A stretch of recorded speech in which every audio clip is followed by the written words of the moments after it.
In this episode of the ASC Podcast with John Goehle, we cover the latest updates from the ASC industry, including an update on the dockworkers settlement, a discussion of recent HIPAA issues, and free toolkits from the ASC Quality Collaboration.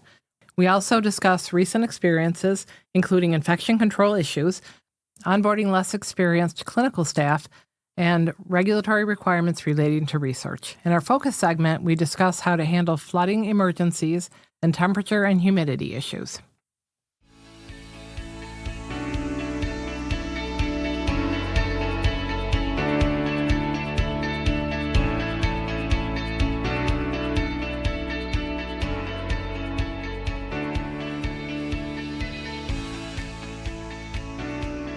Welcome to the ASC Podcast with John Goehle, the longest-running podcast specifically focused on the freestanding ambulatory surgery industry.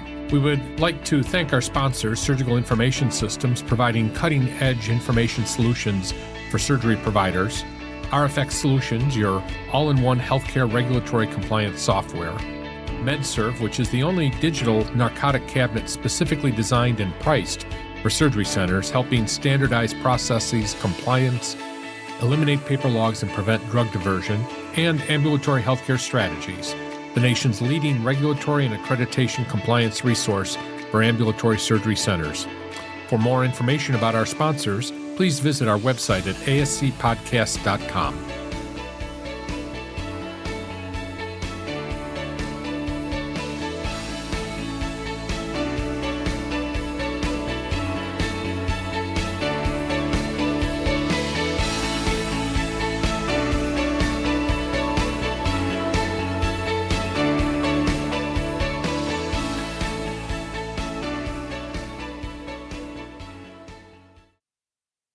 Welcome to episode 238 of the ASC Podcast with John Goehle, recorded on January 27th, 2025, from our studios in Spencerport, New York.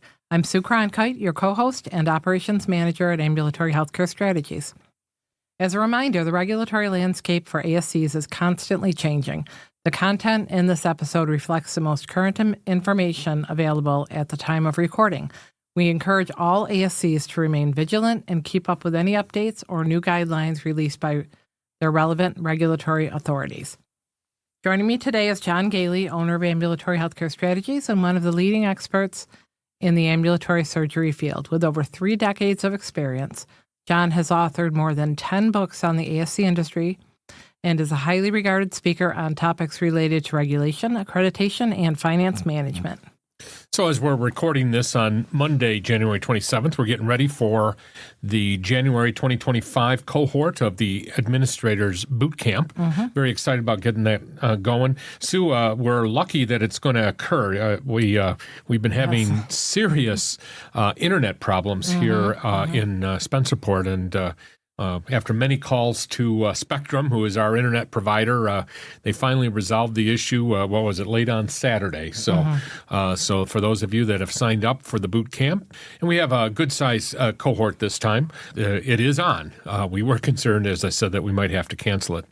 And that brings up another issue, weather issues up here. And that's indeed one of the things we're going to be talking about during our focus segment is how to handle flooding, which is one of those periodic weather issues that happens. But here in upstate New York and in the Northeast, it's been very cold. As a matter of fact, we had our retreat here last week where some of the temperatures were below zero throughout the conference. They were, and of course that affects your humidity also. Right. You know, you get that really dry air.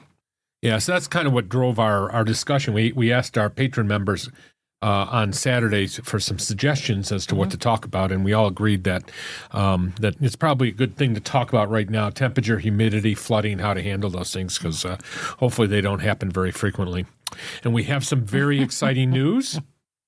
Yes, our Rosie is, we might have mentioned it, she is definitely expecting puppies, but we're probably going to be a whole pile of them. That's right. We took her to her ultrasound, and they could see 5 on one side. They don't know what's on the other side, but it could be another 5. Yeah, it's usually about the same. 8 plus. So we'll find out more in, I guess, next week. We'll find out for sure. And then the week after that, we'll know really for sure because That's she'll right. have the puppies. So for those that join us on our Saturday morning patron member sessions, you'll get to see puppies again every once in a while, and we're very excited about that. Rosie, for those of you that have not been with us for since the beginning, Rosie is our mascot, and she's kind of grown up in front of the camera here. Yep. And this will be her third and her last litter. We're not going to breed her again. Yeah. And at least one of her one of the owners of one of her previous puppies is going to get another puppy because he likes the first one so much. That's right. A sister. Wanted to get a sister for his little, I guess it would be a 1-year-old. I can't remember if it was from the first litter or the second litter, but. Yeah, it's very exciting. It's going to be quite a noisy place around here with babies and with puppies. Of course, we're recording this about a week, or exactly a week after the inauguration of President Trump. We do expect a lot of changes to occur with the new administration. So this is yet another reason you should be listening on a regular basis to our podcast so we can keep you up to date on what is happening and what changes we are sure to occur at CMS. Sue, why don't you update us on some of the news?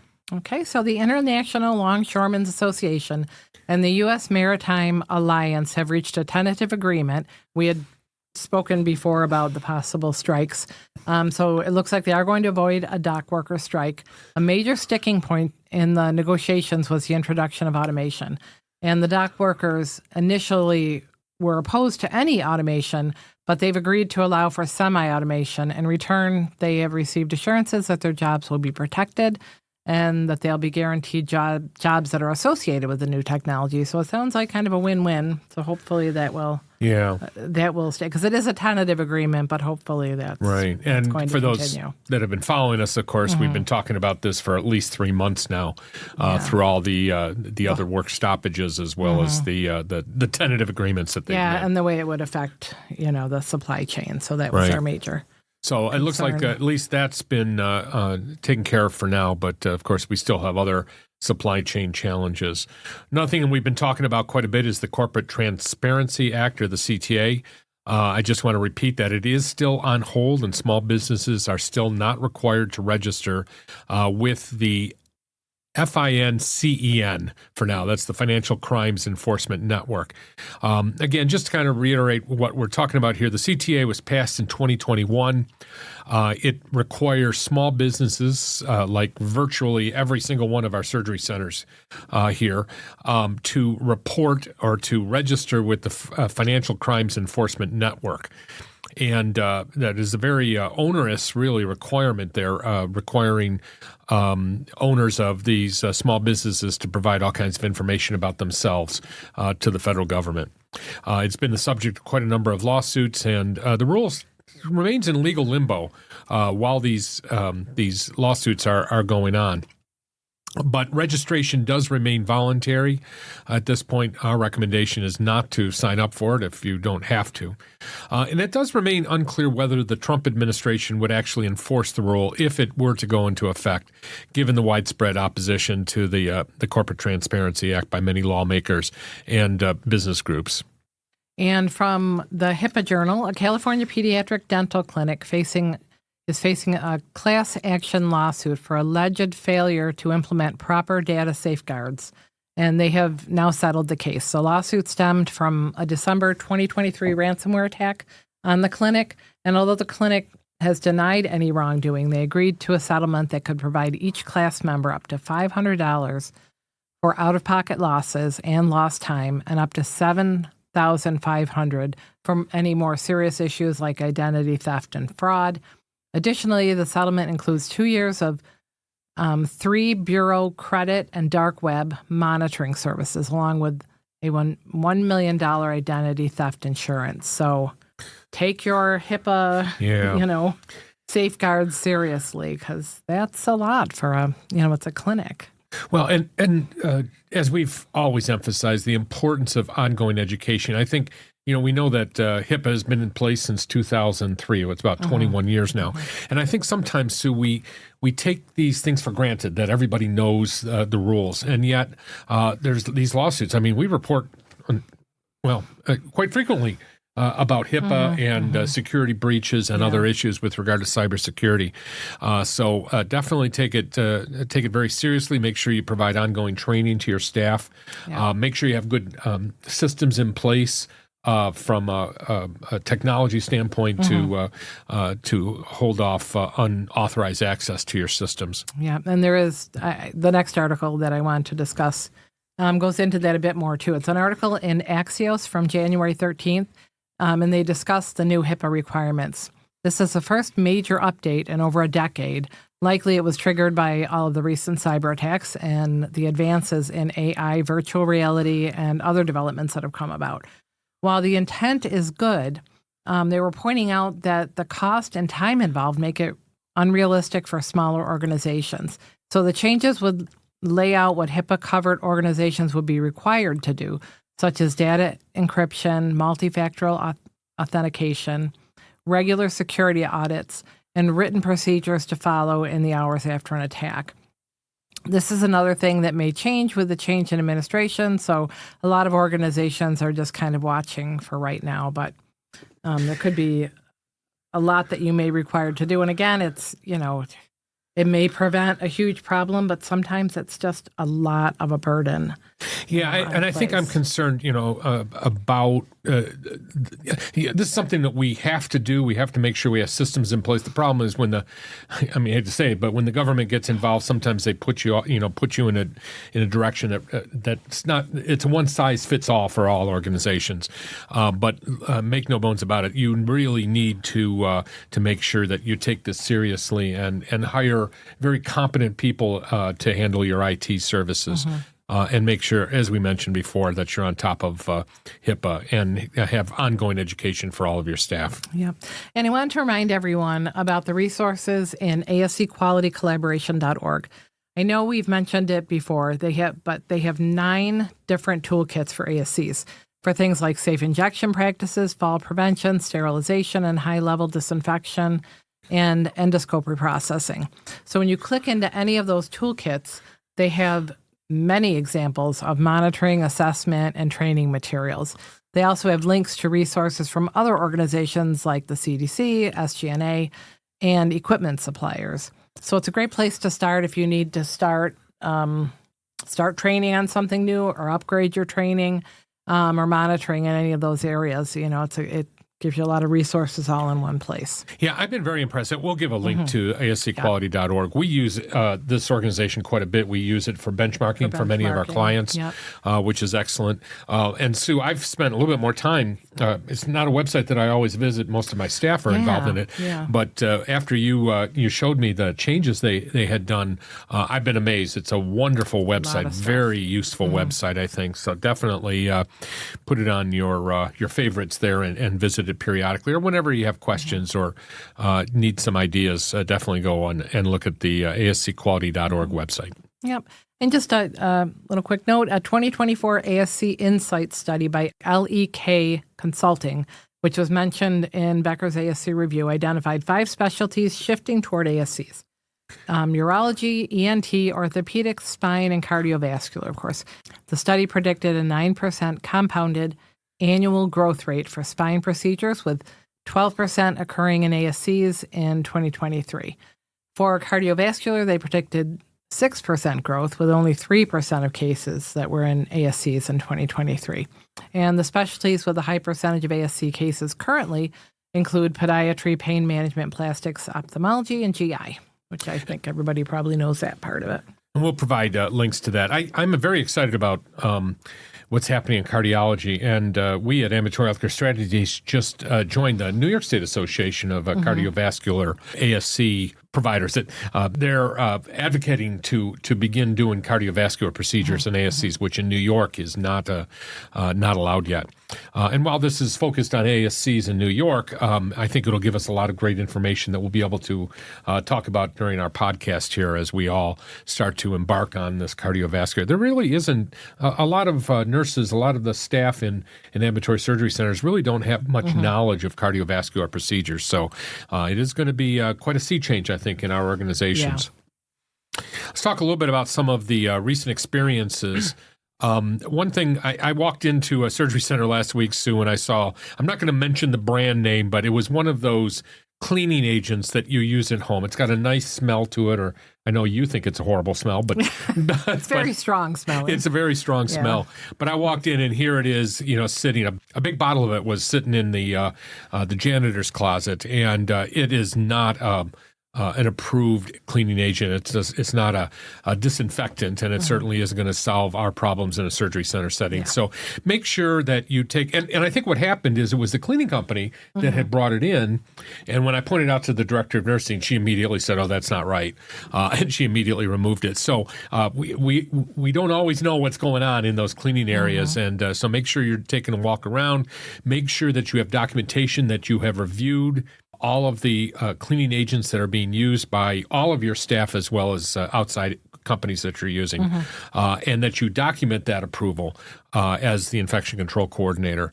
But definitely make sure that you're only using agents that are appropriate for the ambulatory surgery setting. Yeah. And that you have the instructions for use for those items also, because it doesn't matter who brings them in, you're responsible for making sure it's the right product to be used, and what to do in case of a splash or a spill or something like that. Which brings us to the SDS, or the safety data sheets, too, in addition to the IFUs. That's what I meant. Yeah, but I think both are important because the IFUs will tell you how long you have to, let any of these agents sit, and then the SDS would talk about what to do in the event of a spill. And Sue, we've been talking about this quite a bit in our Saturday sessions, quite a bit even within our company and with our clients, the new reality that, it used to be in ambulatory surgery centers, I can remember when I first got into the industry in the late 80s, early 90s, the only people that we were hiring were very experienced nurses from the hospital who came to the surgery center, sometimes with 20, sometimes 30 years of experience. And that's really not the case anymore. And that is really causing some significant issues for surgery centers.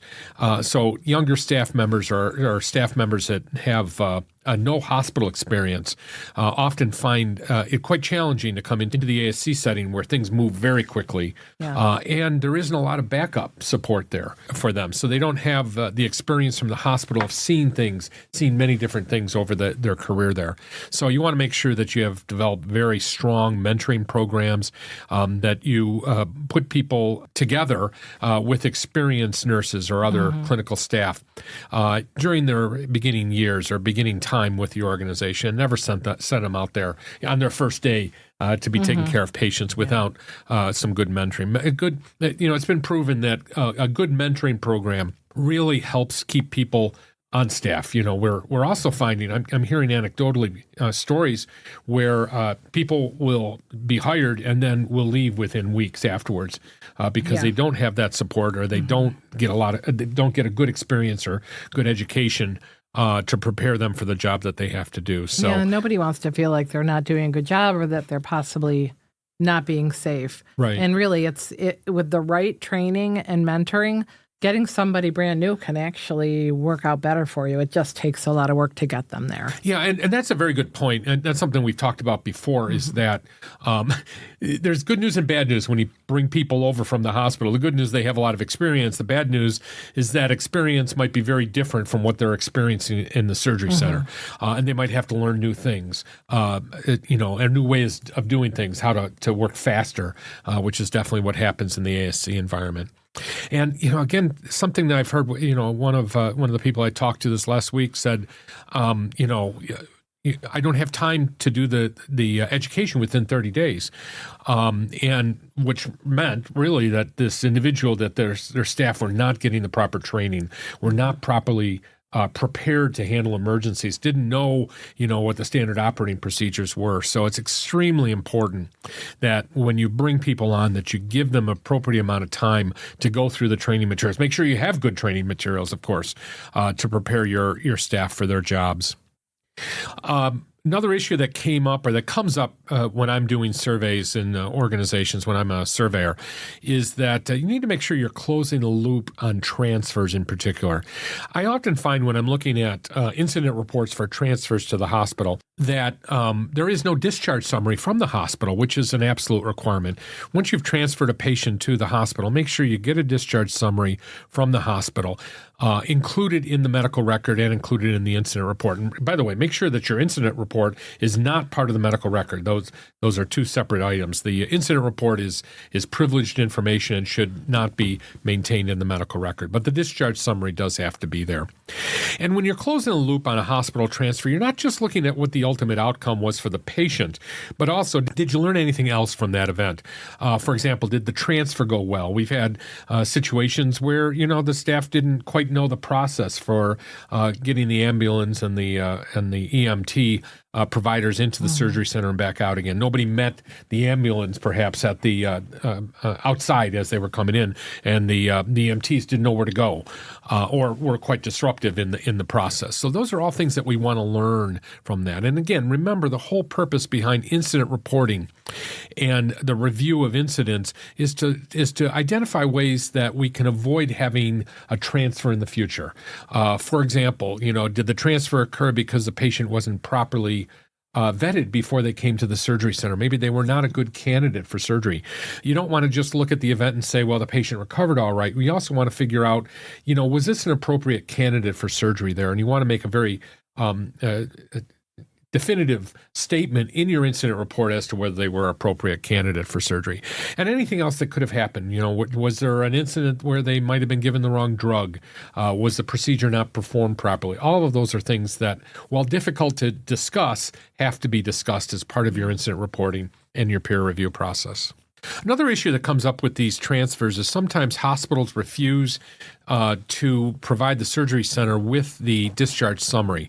And what they'll do is they'll ask to see the patient consent.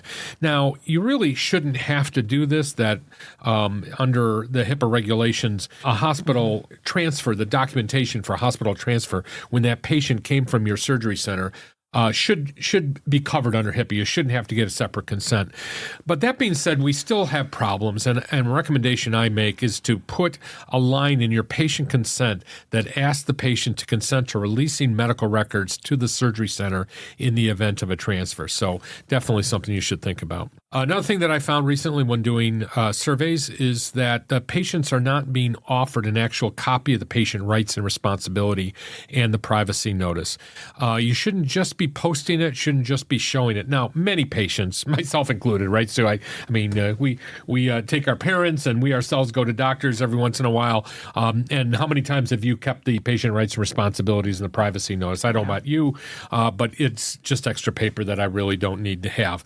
And that's going to be the case with most of your patients, but you do have to offer it to them and make sure that if they don't have to take it, but they do have to sign off that they were offered or are familiar with their patient rights and responsibilities and the privacy notice. So definitely make sure that you have extra copies. That's another thing I've seen is that they don't even have extra copies of it. They just assume that the patient got it as part of a packet that they got prior to surgery, maybe from the physician's office. Another thing that I've seen recently during these surveys is some of these new software packages provide for patient rights and responsibilities that's available on a tablet, and the registration clerk will kind of scan through the patient rights and responsibilities or the privacy notice with the patient beforehand. Again, you need to offer them a copy of those documents. Another issue that has always been a case, and this has been a case ever since I got into the industry, is making sure that your pathology results are signed off by the physicians. As surveyors, we know that the pathology report also goes to the physician's office, but it is a requirement of the conditions for coverage and interpreted guidelines, the CMS requirements, in other words, that the ambulatory surgery center has documentation that the physician has had a conversation with the patient with regard to the results of pathology. And the best way to do that is for them to sign off either electronically or with their initials on the pathology. So make sure you get that in your medical record, both from a legal standpoint as well as being there for a survey. And lastly, another thing that's been coming up, Sue, surprisingly, probably within the last couple weeks, some of our patron members, some of our clients have indicated that they're getting involved in research. So they wanted to know the process. So remember that if the surgery center is involved in the research in some way, for example, doing a procedure that's related to the research, you need to have approval by the Institutional Review Board, or the IRB, that's involved in that research. So the IRB will have to make sure that they include you in their final report as well as the consent. So you'll, and then the Institutional Review Board report will have to be taken to the governing body and the research approved by the governing body. And again, make sure that a big part of that research is that research consent, which is often a very long document. And I know it takes up space in your medical record, but it is absolutely essential that you have a copy of that in the medical record to prove that that patient has given permission to be part of a research program. Now, as I mentioned in the introduction, we are seeing a lot of weather-related issues. And it's not just weather. Temperature and humidity has become another ongoing problem in many surgery centers, especially like up in the Northeast here. We have very low humidity during the winter months and very high humidity during the summer months. And we need to make sure that we're handling that properly. So let's take a short break, and when we come back, we'll have a focus segment related to humidity, temperature, and water issues.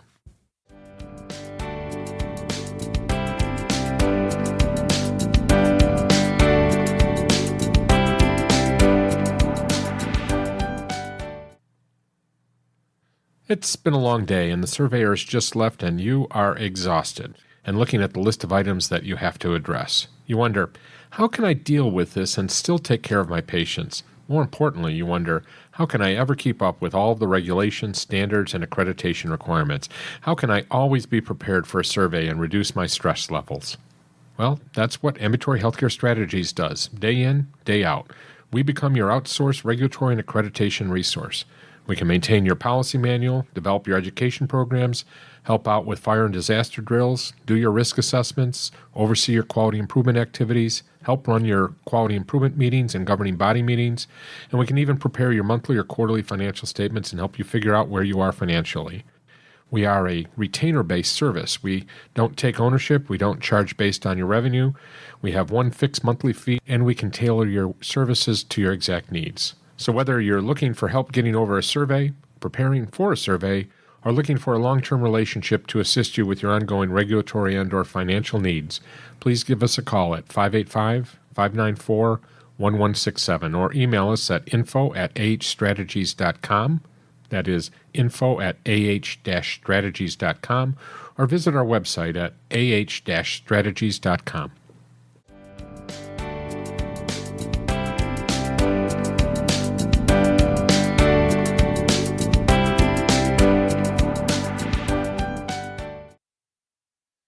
So, Sue, a number of our centers in the last couple weeks have had experience with flooding or high or low temperature and humidity issues. And in some cases, they've had to shut down operations. We had a center, for example, where their humidity monitors were showing a 7% humidity, which we knew wasn't right. So we knew that there was a couple problems. First of all, indeed, the humidity was low, but the monitor itself was not working properly.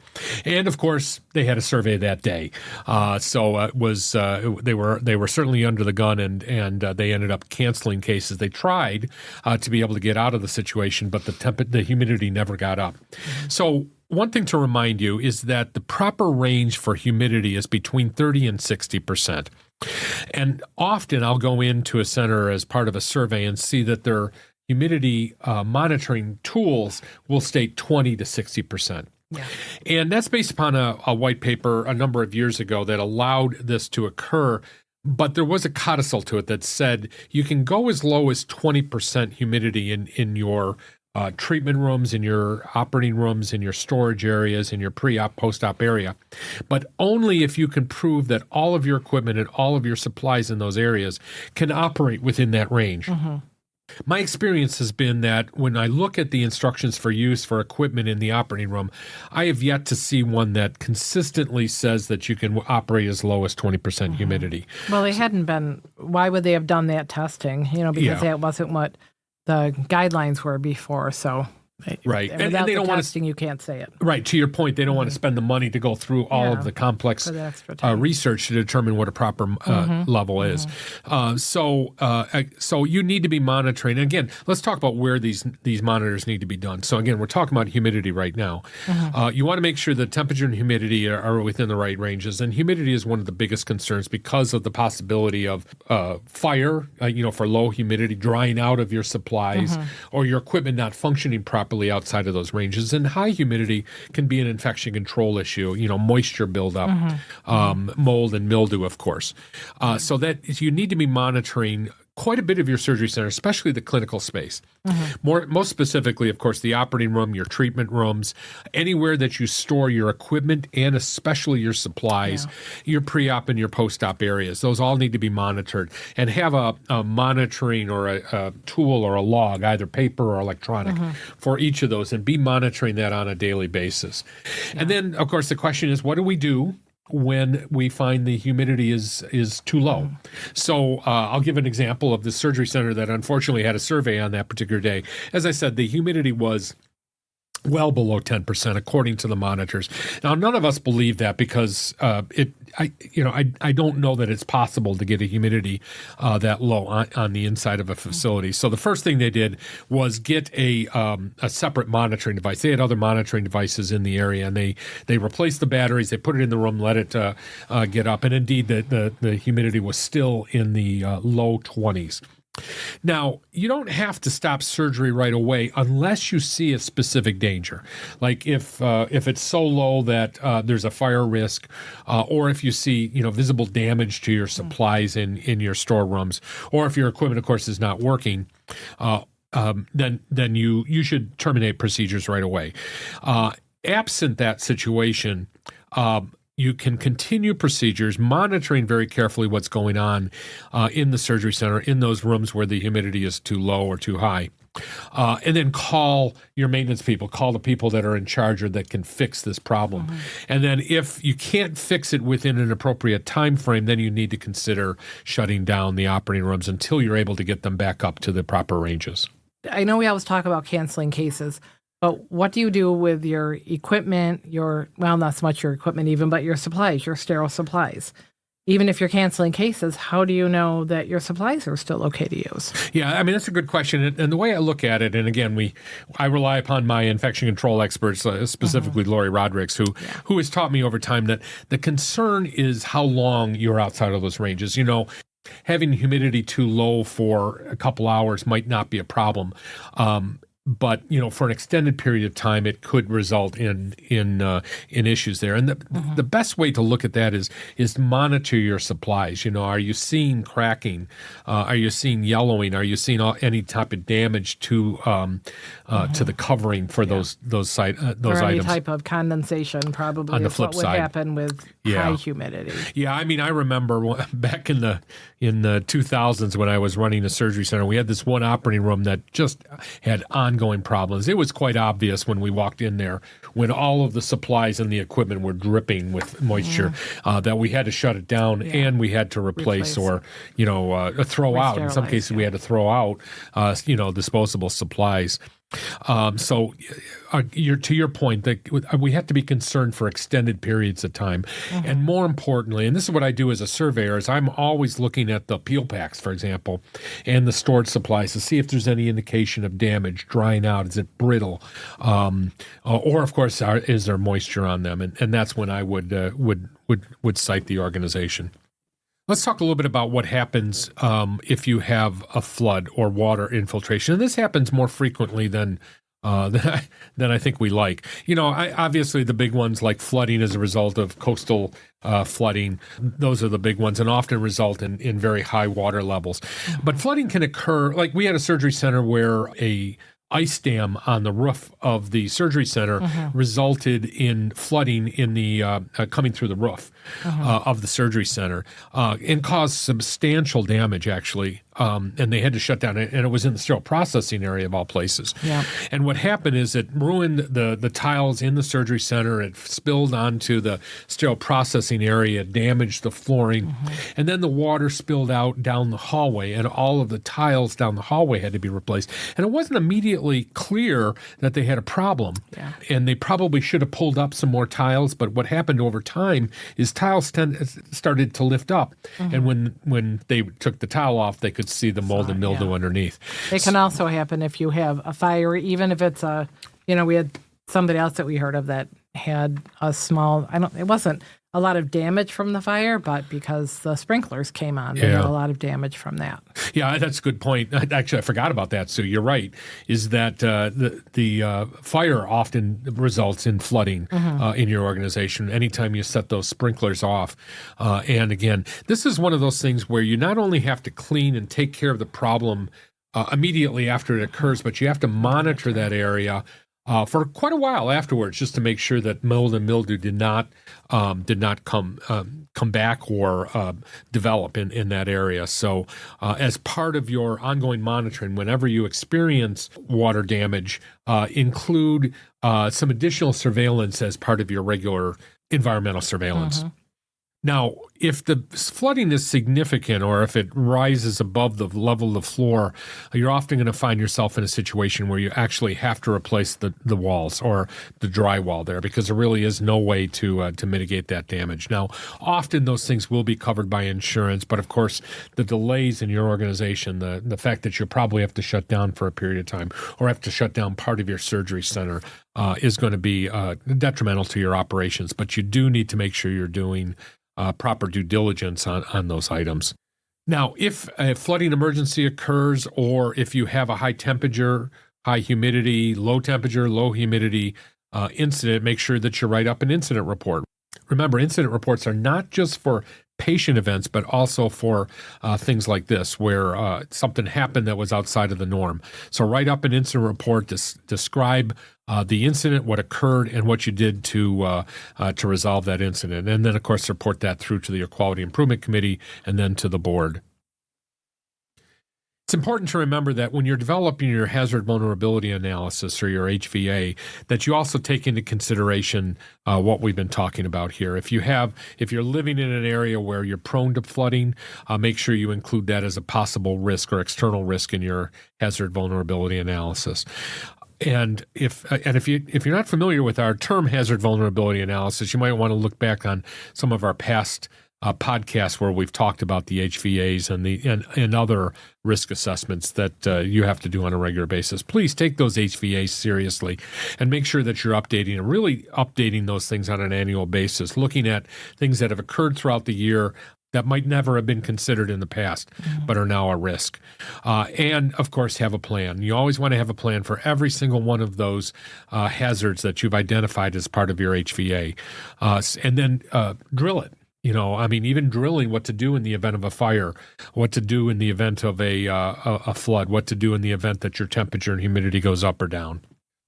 Well, I hope this has provided a good background on how to handle these types of emergencies. We are going to talk a little bit more throughout the year about different types of internal and external emergencies that can occur in your surgery center. And we thought this would be a good one to start off with, given the winter weather, severe winter weather that we're having here. And with that, let's take a short break, and when we come back, we'll talk about upcoming events.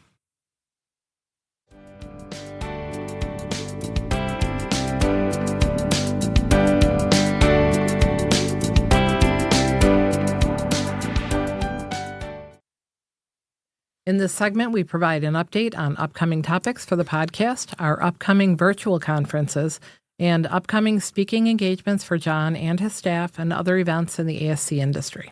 HHC's Achieving Accreditation Conference. The next one is March 20th through 21st, 2025 at the Renaissance Orlando at SeaWorld in Orlando, Florida. And the Joint Commission's Ambulatory Care Conference is November 5th and 6th, 2025 at the Crowne Plaza, Chicago O'Hare in Rosemont, Illinois. And OR Business Management Conference is February 10th to the 12th, 2025 at the Saddlebrook Resort in Tampa, Florida. And this is the first time in over a decade that this conference features a dedicated track for ambulatory surgery center leaders. And our friends over at Ambulatory Surgery Center News have an upcoming conference February 17th through the 19th. It's Ambulatory Surgery Center News Investments and Operations. And it's going to be in Bonita Springs, Florida. This 2-day conference will feature conversations with more than 24 ASC leaders who will discuss emerging trends, challenges, and opportunities for the industry in 2025 and beyond. It's hosted by Ambulatory Surgery Center News, and they will be sharing highlights from the conference afterwards in their free newsletter for subscribers. And the Georgia and South Carolina ASC Association's semi-annual conference and trade show is March 20th and 21st, 2025 in Atlanta, Georgia at the Renaissance Atlanta in Waverly. And the Florida Society of Ambulatory Surgical Centers Quality and Risk Management Conference is April 10th through the 11th, 2025 at the Renaissance Tampa International Plaza Hotel. ASCA's 2025 Conference and Expo is April 30th to May 3rd, 2025 at the Gaylord Rockies Resort and Convention Center in Denver, Colorado. We'll have, we're actually, for the first time ever, going to have a booth there for ambulatory healthcare strategies. So definitely join us there. I'll be doing at least one session. And the Gulf States Conference, which is Alabama, Louisiana, and Mississippi's ASC associations, their conference will be June 11th through the 13th, 2025, at the Ritz-Carlton, New Orleans. The Florida Society of Ambulatory Surgical Centers annual conference and trade show is July 23rd through the 25th at the Hilton, Orlando. And the Washington Ambulatory Surgery Center Association's 2025 Annual Education Conference and Trade Show is November 6th and 7th, 2025 at the Tulalip Resort and Spa in Tulalip, Washington. Don't forget on-demand versions of our ASC Director of Nursing, ASC Administrators, and our Business Office Managers boot camps are available at our sister website at ASC-Central.com. And we talk frequently about our Patron Program and our almost weekly drop-in sessions for our patron members. Don't miss out on the benefits of joining this Patron Program, which is available at ASC-Central.com. This is a comprehensive membership platform that is your go-to reference for all aspects of ASC regulatory and accreditation, compliance, operations, and financial management. And it's designed for the busy schedules of administrators, nurse managers, and business office managers. We've noticed a dramatic increase in the number of patron members over the last couple months, so it's clearly becoming a very important part of many of our listeners' lives.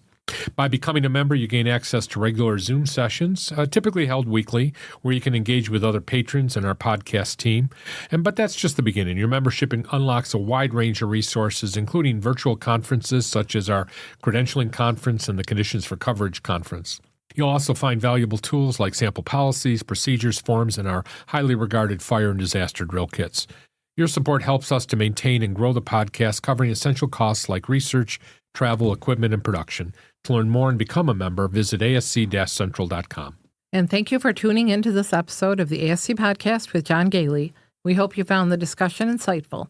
If you did, please share it with your colleagues in the ASC community and be sure to subscribe so you will never miss an episode. We appreciate your feedback and suggestions for future topics. Reach out anytime at comments@ascpodcast.com.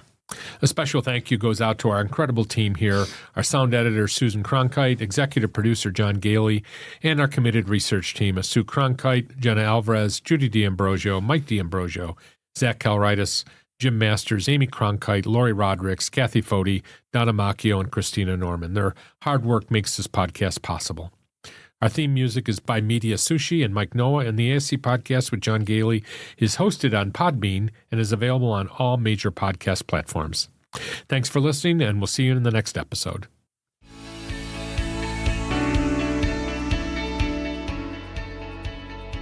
This episode of the ASC Podcast with John Goehle is sponsored by Surgical Information Systems, RFX Solutions, MedServ, and Ambulatory Healthcare Strategies. Surgical Information Systems provides cutting-edge information solutions for surgery providers. RFX Solutions is your all-in-one healthcare regulatory compliance software. MedServ, which offers the only digital narcotics cabinet specifically designed and priced for surgery centers, helping develop standardized processes and compliance, eliminate paper logs, and prevent drug diversion. And Ambulatory Healthcare Strategies is the nation's leading regulatory and accreditation compliance resource for ambulatory surgery centers. For more information about our sponsors, visit our website at ascpodcast.com. This podcast is an educational and operational tool and is not intended to be a comprehensive resource for all rules, regulations, and standards that an ambulatory surgery center must meet. The advice provided should not be considered as, nor does it constitute legal advice or opinion. When reviewing specific situations involving legal and regulatory issues, attorneys and other professionals should be consulted. This has been a production of Eden Group Development. All rights are reserved.